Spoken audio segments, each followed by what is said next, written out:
Hello બચ્ચા પલટી, કેમ છો બધાય? મજામાં? તબિયત પાણી સારા? ચાલો,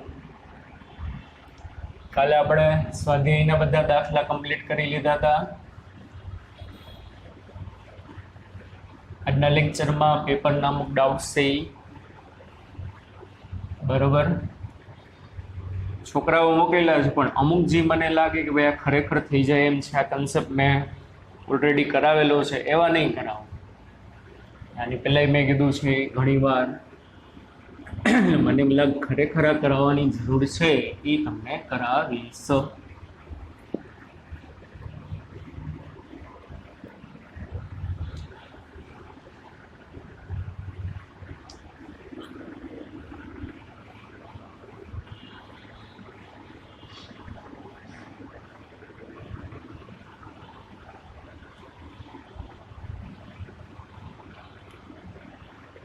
સોમવારની એક્ઝામમાં ચોથું ચેપ્ટર આખું હશે. આખું બોર્ડનું પેપર એટલે ટેક્સ્ટ બુક રિલેટેડ હશે. એટલે બધા ઉદાહરણ વ્યવસ્થિત જોઈ લેજો, બધા સ્વાધ્યાયના દાખલા વ્યવસ્થિત જોઈ લેજો. થિયરી જે મેં તમને અમુક બુકમાંથી કીધી છે, અમુક આપણે મોટાભાગની તો બોર્ડ ઉપરથી તમારે કરવાની, બધું વ્યવસ્થિત જોઈ લેજો. બસ ટેક્સ્ટ બુક આખી વ્યવસ્થિત આવડી જવી જોઈએ. અને એના પછીના નેક્સ્ટ સન્ડે નીટ અને જીની એક્ઝામ હશે બરાબર. એમાં થોડા ઘણો કન્સેપ્ચ્યુઅલ આવશે, જે તમને બુક બધી ઝેરોક્સ ને પીડીએફ ને છે એમાંથી ભરપૂર પ્રેક્ટિસ કરવાની છે. ઓકે, ચાલો.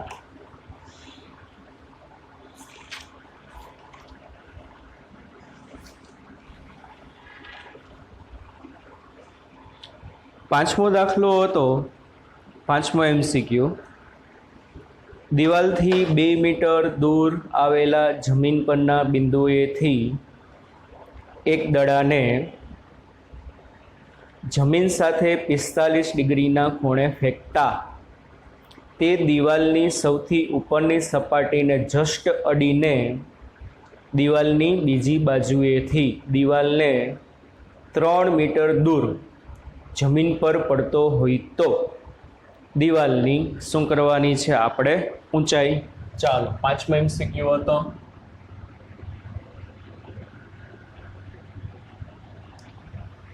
એક બોલને છે આપણે પ્રક્ષેપ કરીએ છીએ, વચ્ચે એક દિવાલ છે, આ વોલ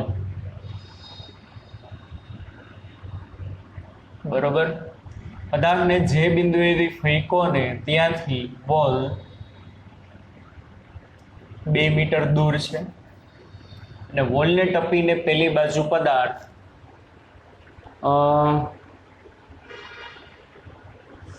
3 મીટર દૂર પડે છે. કેટલો દૂર પડે છે? 3 મીટર.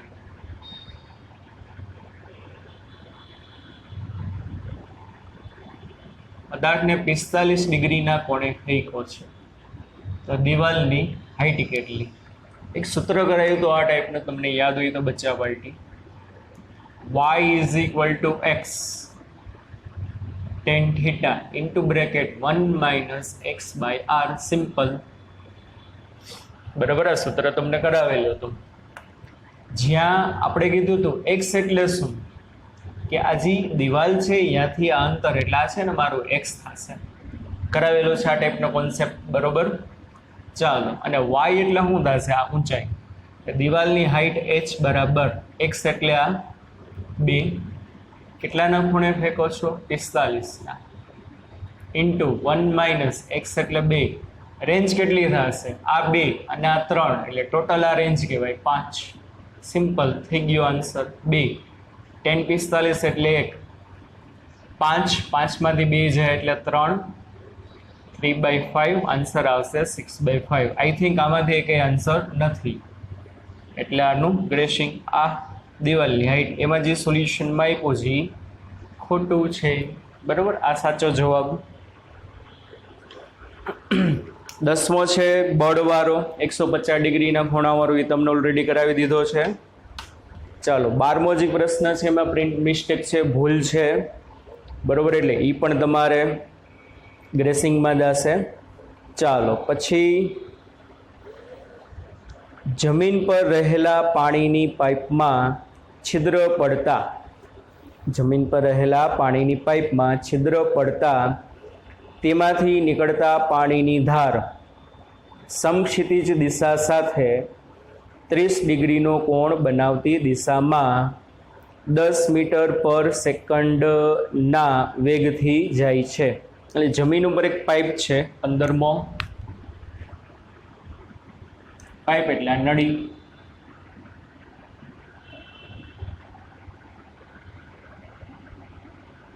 એ નળીમાં માની લ્યો અહીં છિદ્ર પડી ગયું, એટલે અહીંથી આમ પાણીની સેર નીકળશે ડ્રીંગ, અને અહીંયા એક દિવાલ છે, એટલે દિવાલને અહીંયા એ બિંદુએ ટચ થાય છે, h જેટલી ઊંચાઈ. કેટલી ઊંચાઈ? h.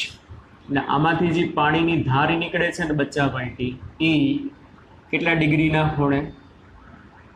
30 ડિગ્રીના ખૂણે. કેટલા ડિગ્રીના ખૂણે? 30. અને કેટલી સ્પીડથી બારે આવે છે? 10. ઓકે, ચાલો તો ના વેગથી જાય છે. આ છિદ્રથી 6 મીટર દૂર આવેલી દિવાલ ઉપર કેટલી ઊંચાઈના આધારે પહોંચે? દિવાલ જે છે કેટલી દૂર છે? x બરાબર 6 મીટર જેટલી. ઓકે, તો ચાલો અમારે હાઈટ એટલે y ગોતવાનું છે, એની ઊંચાઈ ગોતવાની છે. બીજું કંઈ પૂછે તો કે ના. ગતિપથનું સમીકરણ x tan θ0 minus gx square ના છેદમાં 2v0 cos સ્ક્વેર θ0. આ આપણે એના ગતિપથનું શું હતું તો કે સમીકરણ હતું. ઓકે, ચાલો બસ હવે આમાં બધી વેલ્યુ મૂકી દેવાની. એટલે y એટલે દિવાલની કેટલી ઊંચાઈ અથડાય પાણીની ધાર એ મળી જાય. x એટલે 6, tan θ0 એટલે tan 30 માઇનસ g એટલે 9.8, x સ્ક્વેર એટલે પાછું આ 6 નો વર્ગ છેદમાં 2, v0 એટલે કેટલી સ્પીડથી બહાર આવ્યું? 10 નો વર્ગ. અહીંયા આવશે cos 30 નો વર્ગ. બસ આનું સાદુરૂપ આપવાનું, જી આ તમારો આન્સર. ઓકે, ચાલો 18મો સહેલો છે, આવડી જાય એવો છે, બરોબર. કોકે ડાઉટ પૂછેલો છે. 22મો, એક પ્રક્ષિપ્ત પદાર્થને પૃથ્વીની સપાટી પરથી સમક્ષિતિજ સાથે થીટા જેટલા કોણે 5 મીટર પર સેકન્ડના વેગથી ફેંકવામાં આવે છે અને બીજા ગ્રહ પરથી પદાર્થને તેટલા જ કોણે 3 મીટર પર સેકન્ડના વેગથી ફેંકવામાં આવે છે. પદાર્થનો ગતિપથ અને પૃથ્વીથી ફેંકેલા પદાર્થનો ગતિપથ બધી જ રીતે સમાન છે. એટલે શું કીધું? જોવો કે એક પદાર્થને થીટા જેટલા એંગલે 5ની સ્પીડથી અર્થ ઉપરથી ઘા કર્યો. એક બીજો ગ્રહ છે, બીજા ગ્રહ ઉપર તમે જઈને એ પદાર્થને થીટા જેટલા એંગલે જ ઘા કર્યો, પણ 3ની સ્પીડથી. કેટલાની સ્પીડથી? 3. પૃથ્વી માટે અને બીજા ગ્રહ માટે બેયનો ગતિપથ સરખો છે. તો બેયનો ગતિપથ સરખો છે ઇટ મીન્સ શું થશે? બેયની હાઈટ સેમ આવશે, બેયની રેન્જે સેમ આવશે, બરોબર. તો આપેલા ગ્રહ માટે ગુરુત્વ પ્રવેગ કેટલો? સાવ સહેલું. ચાલો પૃથ્વી માટે જે પદાર્થને તમે થીટા જેટલા એંગલે ઘા કર્યો એની RE એટલે રેન્જ ઓન અર્થ. શું થશે? Range on earth v0 square sign 2 theta ના છેદમાં g. પણ અહીંયા અર્થ, અહીંયા પણ અર્થ. પણ અર્થ હોય કે પ્લેનેટ હોય, બે ઉપરથી તમે સેમ એંગલે ઘા કર્યો છે. બે ઉપરથી તમે કેવા એંગલે ઘા કર્યો છે તો કે સેમ એંગલે.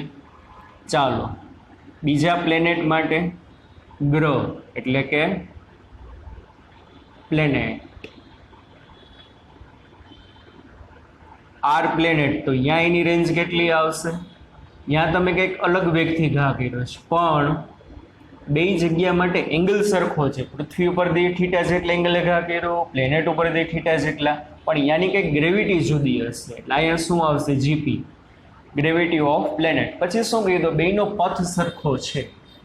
પથ સરખું મતલબ બેયની રેન્જ, બેયની મેક્સિમમ હાઇટ બે સરખું હશે. બસ બેયની કમ્પેરિઝન કરી દો. RE બરાબર RP, એટલે અહીંયા શું આવશે? V0 સ્ક્વેર અર્થ sin 2 થીટા ના છેદમાં G અર્થ એના બરાબર V0 સ્ક્વેર પ્લેનેટ. બે માટે તો એંગલ સરખો જ હતો એટલે સાઇન વાળું પદ એમને GP sin 2 theta sin 2 theta cancel. મારે આ પ્લેનેટનું એક્સેલરેશન ગોતવાનું છે તો GP બરાબર V0 square planet into gravitational on earth upon initial velocity on અર્થ. ચાલો, પ્લેનેટ ઉપર કેટલાના વેગથી ઘા કર્યો? તો 3ના, એનો વર્ગ. અર્થ માટે 9.8 છેદમાં અર્થ ઉપરથી 5ના વેગથી ઘા કર્યો હતો. બસ આનું સાદુરૂપ આપી દેવાનું તો એ તમારો આન્સર મીટર પર સેકન્ડ સ્ક્વેર. ઓકે, ચાલો.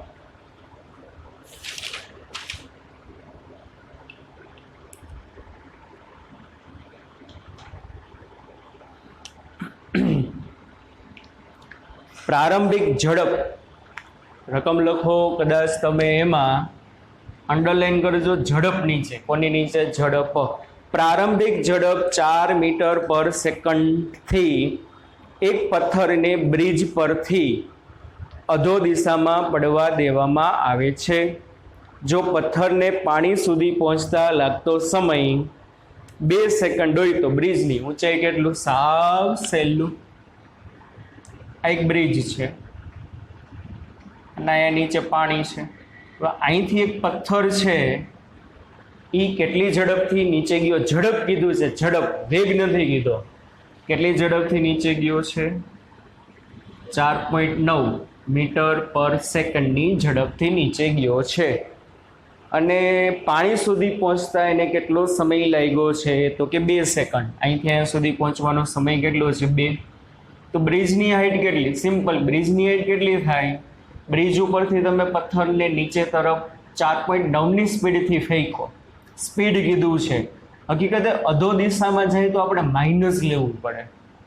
શું લેવું પડે? આપણે માઇનસ. પણ અહીંયા તો મને સ્પીડ કીધી છે. શું કીધી છે બચ્ચા પાર્ટી? સ્પીડ. એટલે આ પોઝિટિવ લેવાનું. ભલેની નીચે જાય. 2 સેકન્ડ લઈ ગઈ તો પથ્થરે જે અંદર કાપ્યું હોય ને, આ જે ડિસ્ટન્સ અને ટ્રાવેલ કર્યું ને, એ જ બ્રિજની ઊંચાઈ કહેવાય. D બરાબર V0t plus half AT square. એનું સ્થાનાંતર અધો દિશામાં એટલે અહીંયા માઇનસ D. V0 એટલે ઇનિશિયલ સ્પીડ ગીવન છે. સ્પીડ કેટલી છે? પ્લસ લેવાની 4.9. કેટલો સમય લાગ્યો? 2 માઇનસ હાફ એની બદલે G. G એટલે 9.8 અને T એટલે પાછો 2નો વર્ગ. ઓકે, એટલે માઇનસ D બરાબર 9.8 માઇનસ 1 1 2 કેન્સલ. 9.8 ગુણ્યા 2 એટલે 19.6. એટલે 9.8માંથી 19.6 છે એટલે પાછો 9.8 વધે પણ માઇનસ 9.8. D બરાબર આવે 9.8 મીટર. Minus minus plus. પથ્થરે આટલું ડિસ્ટન્સ કવર કર્યું હોય આટલું બરોબર, તો સામે બ્રિજની પણ કેટલી હશે? 9.8. ઓકે, ચાલો.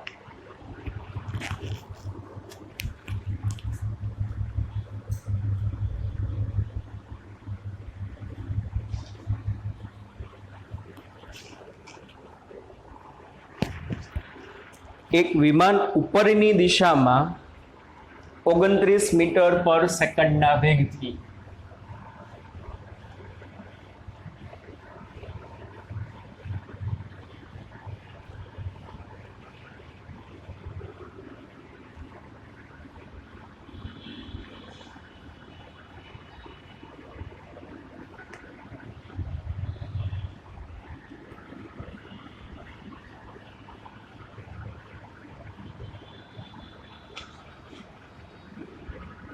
શું કીધું છે? એક વિમાન ઉપરની દિશામાં 29 મીટર પર સેકન્ડના વેગથી જાય છે.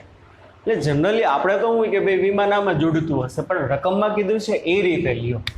વિમાન છે ને, વિમાન આમ ઉપર જાય છે, આમ. બરોબર? જનરલી આપણે આમ લઈએ કે ભાઈ વિમાન આમ જાય છે. એવું નથી કીધું કે એક વિમાન જે છે અવકાશમાં સમક્ષિતિજ દિશામાં 29 મીટર પર સેકન્ડના વેગથી જાય છે. એમ નથી કીધું, આમ ઉપર જાય છે. બરાબર, એટલે વિમાન આમ ઉપર જાય છે 29ની સ્પીડથી, સોરી વેગથી. એક પથ્થરને તેમાંથી મુક્ત કરવામાં આવે છે. શું કરવામાં આવે છે? એક પથ્થરને તેમાંથી મુક્ત કરવામાં આવે છે. આ પથ્થર 10 સેકન્ડ પછી જમીન પર પડે છે, તો પથ્થરને જ્યારે મુક્ત કરવામાં આવ્યો ત્યારે વિમાનની ઊંચાઈ કેટલી હશે? સાવ સિમ્પલ, આ ટાઈપનું મેં તમને કરાવેલું છે. માની લ્યો આ અર્થ. હવે માની લ્યો વિમાન જ્યારે છે જમીનથી h જેટલી ઊંચાઈએ હતું, ત્યારે મારા આગળ એક આ પથ્થર હતો. હવે કોઈ કહેશે પથ્થરની ઇનિશિયલ સ્પીડ કેટલી થશે? આ મેં તમને કરાવ્યું છે. હું એમને ઊભો હોય અને મારા હાથમાંથી પથ્થર પડી જાય તો ઇનિશિયલ સ્પીડ 0, તો મુક્ત પતન કરે છે. યાદ છે ને? પણ જો હું પણ ઉપર જતો હોય 29ની સ્પીડથી, કરાવ્યું છે ત્રીજા ચેપ્ટરમાં, હું 29ની સ્પીડથી ઉપર જતો હોય તો મારા હાથમાં જે વસ્તુ હશે એનો વેગ 29 હશે ને. કઈ દિશામાં હશે? ઉપરની દિશામાં હશે. તો પથ્થર જે ક્ષણે પડવાની શરૂઆત થઈ ને ત્યારે એની સ્પીડ 29 હતી, પણ કઈ બાજુ? ઉપરની બાજુ હતી. આ પથ્થરની સ્પીડ જે છે કેટલી છે? 29 મીટર પર સેકન્ડ. કારણ કે વિમાનની સ્પીડ કેટલી છે? 29 મીટર પર સેકન્ડ. આ ટાઈપનો કોન્સેપ્ટ ત્રીજા ચેપ્ટરમાં કરાવેલો છે. બરોબર. અહીંયા બલૂન વાળા હતું કે એક બલૂન ઉપર જાય, તો બલૂન જો ઉપરની દિશામાં 10ની સ્પીડથી જતું હોય તો હું અંદર બેઠો હોય તો મારો વેગ 10 જ હોય, તો મારા હાથમાં જે વસ્તુ હશે એનો વેગ 10 જ હશે. તો જે ક્ષણે પડે ને ત્યારે એનો વેગ 10 જ કહેવાય, પણ ઉપરની બાજુ કહેવાય. સમજાય છે? તો પથ્થર હવે આમ નીચે જાય છે, પણ ઇનિશિયલ સ્પીડ કેટલી? 29 અપ. પથ્થરને અહીં સુધી પહોંચવામાં 10 સેકન્ડ લઈ ગઈ. તો પથ્થરે જેટલું ડિસ્ટન્સ કવર કર્યું હશે એટલે વિમાનની હાઈટ પૂરું થઈ ગયું. દાખલો d બરાબર v0t પ્લસ હાફ at². પથ્થર નીચે આવ્યો એટલે -d. ઇનિશિયલ સ્પીડ 29 પણ અપવર્ડ ડિરેક્શનમાં એટલે 29. કેટલી સેકન્ડ લઈ ગઈ? 10 માઇનસ હાફ, એની બદલે 9.8, કારણ કે a બરાબર શું થશે? -g બરાબર -9.8. t ની બદલે 10 નો વર્ગ એટલે 100, એટલે કેટલું આવે? 290 માઇનસ 9.8 ભાગ્યા 2 એટલે 4.9 ગુણ્યા 100 એટલે 490. 290 માંથી 490 જાય એટલે આવે -200. એટલે d બરાબર આવે +200. એટલે વિમાન કેટલી હાઈટ? પથ્થરે જેટલું અંતર કવર કર્યું ને એટલી હાઈટે વિમાન હોય. કેટલી? તો કે 200 મીટર. સમજાણું? આમ લેવાનું નથી.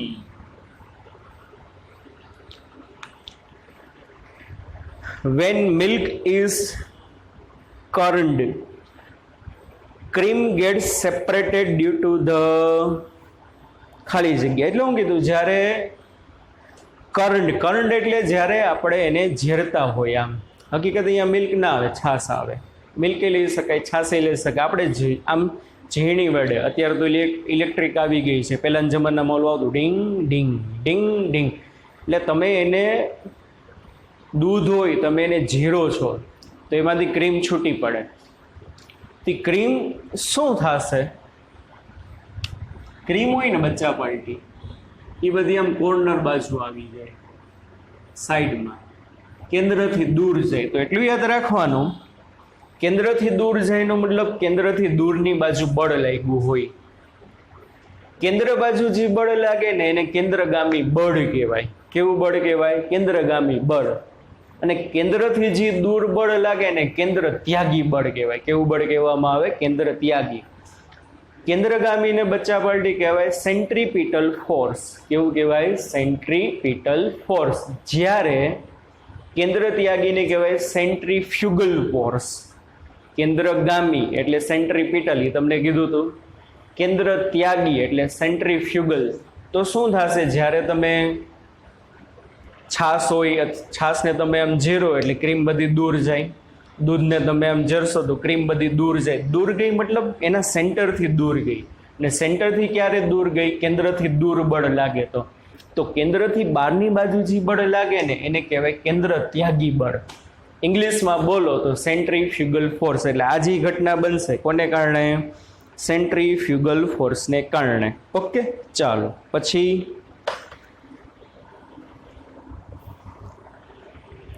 a ball is thrown upward and it return to a ground. Describe a parabolic path. એટલે એક પદાર્થને તમે ઘા કરો છો અને પરવલય માર્ગ, પેરાબોલિક માર્ગ એટલે પરવલય માર્ગે ગતિ કરે છે. Which of the following has the same value at the time of the throw and time of the return? નીચે તમને રાશિ આપી, એમાંથી કઈ કઈ રાશિ સાચી હશે? ચાલો, પેરાબોલિક પાથ ઉપર ગતિ કરે છે, તમે એના આમ ઘા કરો, રિંગ. ઓકે, ચાલો. હવે જ્યારે હું એના આમ ઘા કરું છું ત્યારે આ દિશાનો જે વેગ હશે ને શું કહેવાય? v0x. આ દિશાનો વેગ હશે શું કહેવાય? v0y. આને કહેવાય વર્ટિકલ વેલોસિટી. કઈ કહેવાય? આને વર્ટિકલ. અને આને કઈ કહેવાય? હોરિઝોન્ટલ. v0 જેટલા વ્યક્તિ ઘા કર્યું એટલા t બરાબર 0 સમય થ્રો કર્યો ત્યારે પાછો આવે છે ત્યારે આમ ડ્રોઈંગ. આ શું કહેવાશે? એની વર્ટિકલ, સોરી આ એની હોરિઝોન્ટલ. આ શું કહેવાશે? એની વર્ટિકલ. ઓકે, તો મને શું કીધું છે? જ્યારે તમે એને ઘા કર્યો ત્યારે અને જ્યારે જમીન ઉપર પાછો આવે, આ બે સમયે નીચેનામાંથી કઈ રાશિ સરખી હશે? અને પાછો આવે v0 વ્યક્તિ. કીધું છે ને, જેટલાના વ્યક્તિ ઘા કરો ને એટલાના વ્યક્તિ વસ્તુ પાછી આવે. ચાલો, તો પહેલું કાઇનેટિક એનર્જી. આ સાચું.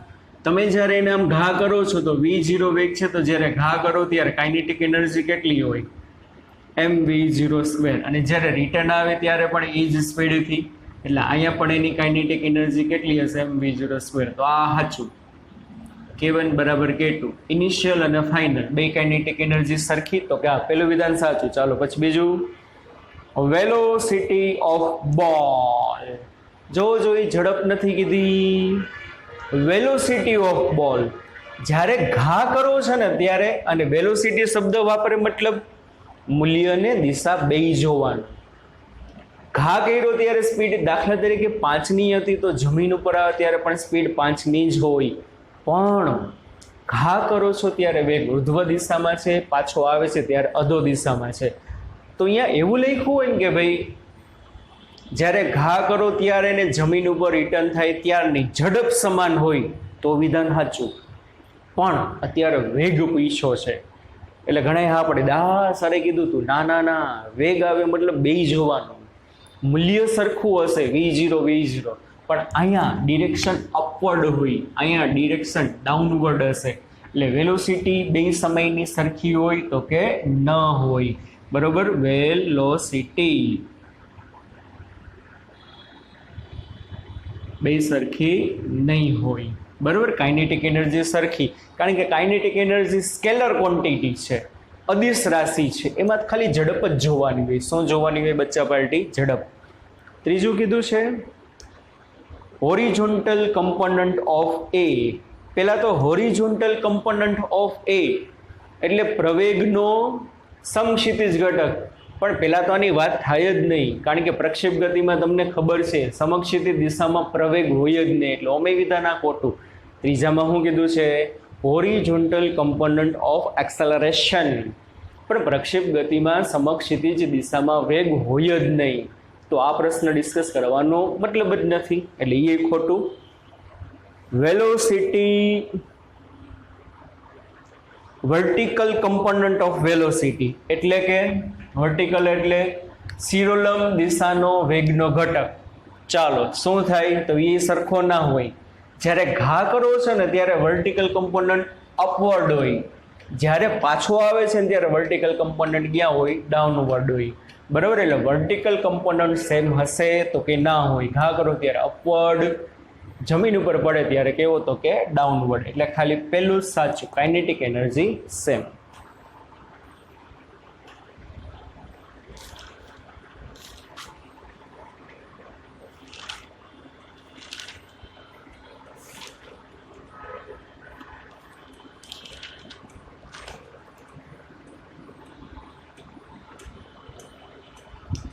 ચાલો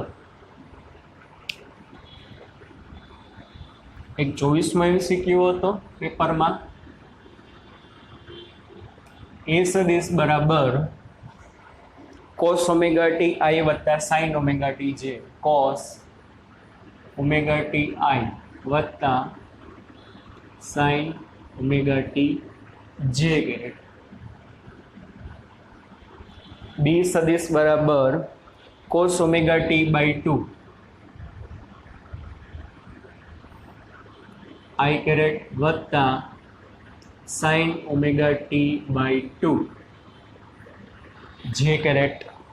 મને એવું કીધું આ બંને સદિશો લંબ કેટલા વાગે થશે, એ સદિશ અને બી સદિશ એકબીજાને લંબ, એ વેક્ટર અને બી વેક્ટર જ્યારે એકબીજાને લંબ હશે ને ત્યારે કેટલા વાગ્યા હશે. ચાલો એ અને બી એકબીજાને લંબ છે તો યાદ કરો, બે સદિશો પરસ્પર લંબ હોય ને તો એનો અદિશ ગુણાકાર 0 થાય. શું થાય? એનો બંને લંબ છે, આથી ડોટ પ્રોડક્ટ અદિશ ગુણાકાર કેવો થાય તો કે 0. માટે એ ડોટ બી કેવું થઈ જાય? 0 થઈ જાય. અને એ ડોટ બી એટલે ખબર છે ને બચ્ચા પાર્ટી, એ એક્સ બી એક્સ વત્તા એ વાય બી વાય પૂરું. તો ચાલો બેયના એક્સ ઘટકનો ગુણાકાર એટલે શું થાય? કોસ ઓમેગા ટી ગુણ્યા cos omega t by 2 plus બેયના વાય ઘટકનો ગુણાકાર સાઇન ઓમેગા ટી ગુણ્યા સાઇન ઓમેગા ટી બાય 2 એના બરાબર તો 0. આ એઝ ઇટ ઇઝ, કારણ કે બે એકબીજાને લંબ છે એટલે ડોટ પ્રોડક્ટ 0 થાય. પછી કોસ θ1 માઇનસ θ2 આ સૂત્ર મેં તમને કરાવ્યું હતું. કોસ θ1 માઇનસ θ2 બરાબર આમ લખાય, કોસ θ1 ગુણ્યા કોસ θ2 વત્તા સાઇન θ1 ઇન્ટુ સાઇન θ2. બરાબર, આપણે કીધું છે આ કોસની અંદર બે ખૂણાની બાદબાકી છે, θ1 θ2, તો એને કેવી રીતે લખાય? કોસ θ1 ગુણ્યા કોસ θ2 વત્તા સાઇન θ1 ગુણ્યા સાઇન θ2. તો અહીંયા એનું ઉલટું છે, અને θ1 કહી દો અને θ2 કહી દો, આ કે ના? તો આ સૂત્ર બેઠે બેઠું છે તો આને રિવર્સમાં લ્યો તો આવે. તો આની બદલે શું લખાય? Cos omega t minus omega t by 2 બરાબર 0. ઓકે, ચાલો તો કોસને પેલી બાજુ લઈ જાઓ એટલે omega t minus omega t by 2 બરાબર કોસ ઇન્વર્સ 0.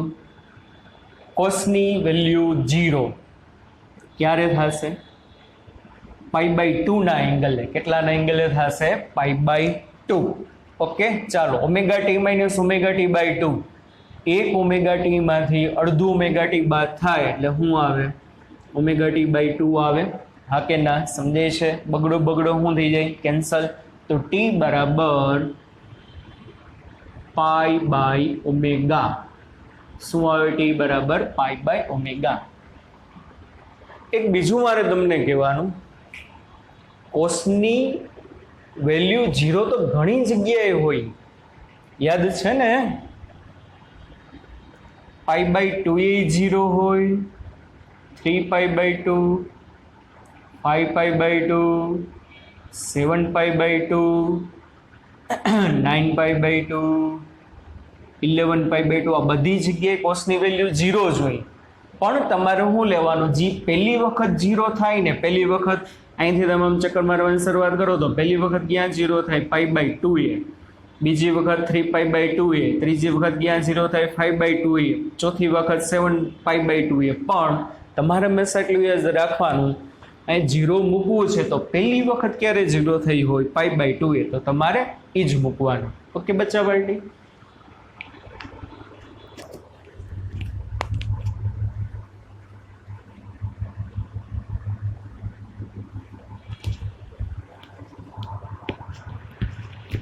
ચાલો આજના લેક્ચરમાં આટલું રાખી, બાકીના જે અમુક ડાઉટ છે એ સોમવારે કરાવીશ તમને. અને હજી એક વખત કહું છું, સોમવારના પેપર માટે ટેક્સ્ટ બુક આખી થરલી આવડવી જોઈએ. ઓકે, ચાલો bye bye, take care, C you. ધ્યાન રાખજો છોકરાઓ. હજી અમુક ડાઉટ્સ બાકી છે બરોબર વધારાના, એ હું તમને મંડેના કરાવી દઈશ. પછી આપણે ટ્યુસડેથી નવું ચેપ્ટર ચાલુ કરશું, 5મું ચેપ્ટર. Bye bye.